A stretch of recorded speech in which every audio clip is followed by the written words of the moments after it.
हिंदू होने के नाते, एक सनातनी होने के नाते माननीय अध्यक्ष जी, हम तो ये कहते हैं कि न्यायालय किसी भी मंदिर पर सर्वे का अगर कोई आदेश करती है तो मैं नहीं समझता कि किसी भी सनातनी, किसी भी हिंदू को कोई आपत्ति होगी।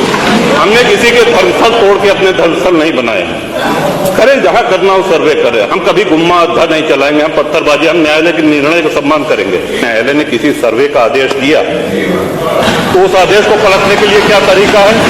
उससे बड़ी अदालत में जाए कि सड़क पे खड़े होकर के पत्थर प्रशासन के ऊपर और पुलिस के ऊपर चला जाए।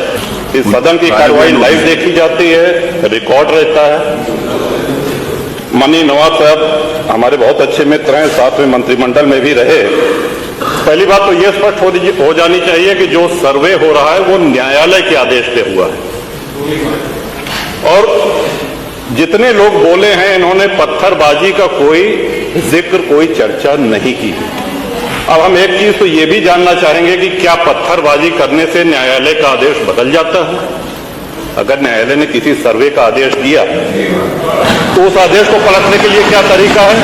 उससे बड़ी अदालत में जाए कि सड़क पे खड़े होकर के पत्थर प्रशासन के ऊपर और पुलिस के ऊपर चला जाए। आज तक कभी प्रशासन का निर्णय, न्यायालय का निर्णय इससे बदला हो तो? दूसरा, श्रीमान, पुलिस और प्रशासन के लोग जो घायल हुए हैं उनके प्रति किसी ने कोई पीड़ा, कोई चिंता व्यक्त नहीं करी। बहुत गंभीर मामला है ये। ठीक उसी तरह है जैसे बहराइच में 22 साल का एक नौजवान राम गोपाल मिश्र, 4 महीने पहले शादी हुई थी, उसकी हत्या कर दी गई। इतनी निर्मम हत्या करी गई, इतनी गोलियां शरीर में मारी गई, हाथ के नाखून भी निकाल लिए गए। अपराध क्या था कि उसने अपने धर्म का एक झंडा लगा दिया। श्रीमान, इसी चर्चा में एक बड़ा रोचक तथ्य सामने आया। माननीय नवाब साहब ने कहा कि कुंदरकी में लूट हुई है, लूट करके, वोट लूट करके ये विधायक बन गए हैं। वरना कुंदरकी में 65% मुसलमान हैं, 35% हिंदू हैं, तो रामवीर सिंह कैसे जीत जाता? ये कार्रवाई में है हमारा। तो मनोहर, एक सवाल हम ये भी करना चाहते हैं कि जिन विधानसभाओं में मुस्लिम मतदाता की संख्या हिंदू से कम है, क्या वो लूट करके विधायक बन के आते हैं? या क्या हिंदू बाहुल्य जो विधानसभाएं हैं वो मुसलमान को वोट नहीं देती? इस हिसाब से तो यही लगता है कि सबसे बड़ा आश्चर्य धरती का यही हो गया कि जब 65% मुस्लिम है तो हिंदू कैसे जीत गया? आज पहला दिन है इन लोगों का सदन में। हमने अनुरोध किया था जो नए सदस्य जीत के आए हैं कम से कम परिचय करा दें, हम लोग भी पहचान लें।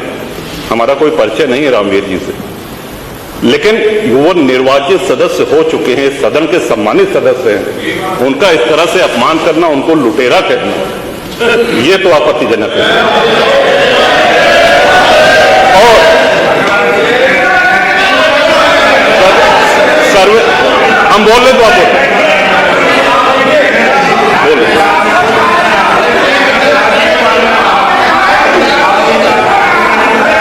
माननीय अध्यक्ष जी, 2 मिनट में अपनी बात 2 मिनट में अपनी बात समाप्त कर रहा हूं। 2 मिनट में अपनी बात समाप्त कर रहा हूं। हम लोगों ने भी बड़े धैर्य से सुना।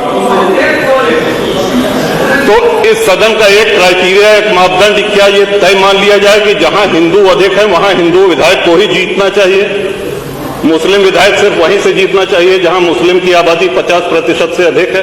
अगर ऐसा नहीं हुआ तो ये मान लिया जाए कि वोटों की लूट हो रही है या विधायक लुटेरा बन के वोट को लूट करके जीत करके आया है, बेईमानी से आया है।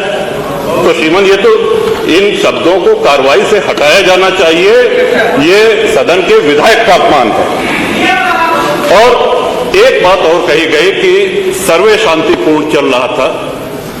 एक हिंदू होने के नाते, एक सनातनी होने के नाते माननीय अध्यक्ष जी, हम तो ये कहते हैं कि न्यायालय किसी भी मंदिर पर सर्वे का अगर कोई आदेश करती है तो मैं नहीं समझता कि किसी भी सनातनी, किसी भी हिंदू को कोई आपत्ति होगी।